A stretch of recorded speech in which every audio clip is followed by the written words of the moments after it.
Le projet Défi Archipelago est un projet qui avait en charge de former des jeunes pour améliorer leur employabilité. Et donc il s'est déployé dans 4 régions du Sénégal, à Dakar, Diourbel, Louga et Kolda. Donc sur chacune de ces régions, des formations ont été prodiguées à des jeunes. Sur Louga, il y a eu 30 jeunes qui ont été formés sur 2 métiers. Sur Dakar, il y a eu 45 jeunes qui ont été formés. Sur Kolda, 50 jeunes. Et sur Diourbel, une centaine de jeunes, dont majoritairement des femmes. Donc aujourd'hui, il s'agit de clôturer le projet qui a eu 2 ans d'existence. On a eu à remettre dans toutes les autres régions les titres de qualification aux jeunes. Donc on a terminé par la région de Dakar pour également remettre les titres de qualification et clôturer le projet. Donc nous voudrions à cette occasion remercier tous les membres du consortium qui a impliqué des partenaires belges, notamment l'APF, la Chambre de commerce de Wallonie-Bruxelles, la Chambre de commerce d'industrie et d'agriculture de Dakar, l'Office national de la formation professionnelle, les chambres de commerce de Kolda, de Louga et de Diourbel, mais également les centres de formation technique qui ont réalisé ces formations sur l'étendue des 4 régions qui sont représentées dans le projet. On a formé dans l'aquaculture au niveau de la région de Kolda des ouvriers aquacoles et des marailleurs transformateurs. Dans la région de Dakar, c'est 3 métiers qui ont été formés. C'est le métier de peintre revêteur. Il y a également le métier d'ouvrier d'arrosage et le métier d'étanchéiste.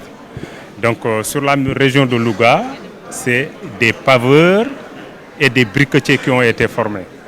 Et enfin, dans la région de Diourbel, c'est principalement sur la transformation des produits agroalimentaires. Le projet a été évalué à 600 000 euros.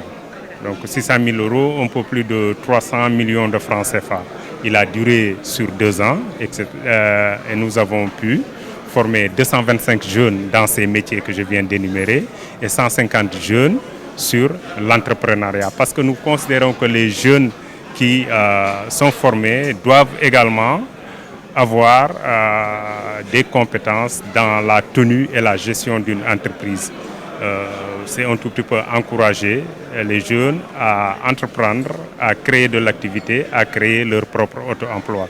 Et là, les chambres de commerce, c'est leur cœur de métier. Elles interviendront dans l'accompagnement de ces jeunes, dans leur formalisation, parce que la plupart ont créé des GIE ou veulent créer des entreprises eux-mêmes. Donc on les accompagnera dans la formalisation, on les accompagnera dans l'encadrement, mais également les orienter vers les sources de financement que l'État du Sénégal a mises en place. Donc ce sera le travail dans les jours à venir, dans les semaines à venir, l'accompagnement des jeunes. Je crois que le président Abdoulaye Sow a appelé ses homologues des autres chambres qui ont participé dans le processus de formation, a appelé ces chambres de commerce-là, à aider les jeunes, à créer les entreprises, à les formaliser, à les encadrer. Il a dit d'ailleurs que la Chambre de commerce de Dakar sera pleinement à leur côté pour réaliser cet objectif. Ce projet est destiné à promouvoir l'employabilité et l'insertion professionnelle des jeunes, en particulier des jeunes déscolarisés, chômeurs et qui ont l'occasion par une formation courte dans des métiers porteurs d'acquérir en quelques mois ou en quelques semaines aussi, de véritables compétences qui leur sont utiles pour une insertion professionnelle réussie sur le marché de l'emploi ou l'auto-emploi au Sénégal. Je travaille dans la coopération au développement dans différents secteurs depuis 1996, dans différents pays d'Afrique, en Afrique de l'Ouest en particulier. Le coût du projet, le budget total est de 600 000 euros sur 36 mois. J'ai travaille à la CPCCAF qui fait partie du consortium de gestion du vaste programme Archipelago qui se déploie sur 9 régions, 9 pays du Sahel et du lac Tchad. Sur le sens de ce projet, alors c'est un projet qui vise à, comme l'a dit ma collègue, à insérer les jeunes sur le marché du travail, sur des métiers à fort besoin en compétences qualifiées et à fort potentiel de croissance. Donc c'est une approche terrain. Les chambres de commerce qui portent le projet ont sélectionné ces métiers en coopération, en collaboration étroite avec le secteur privé. Donc ce sont des métiers hautement stratégiques et des régions hautement stratégiques aussi pour le développement du Sénégal.